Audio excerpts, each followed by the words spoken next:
Hey everyone, and welcome back to the channel. Have you ever stopped to think about what makes a house a home?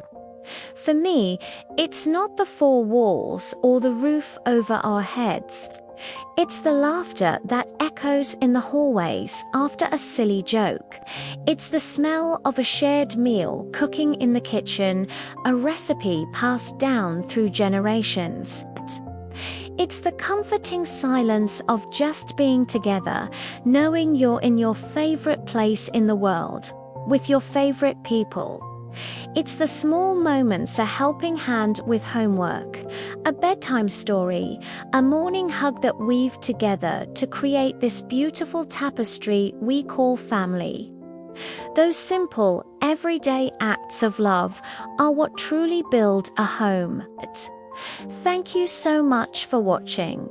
If you enjoyed this little thought, don't forget to like and subscribe for more content. See you next time.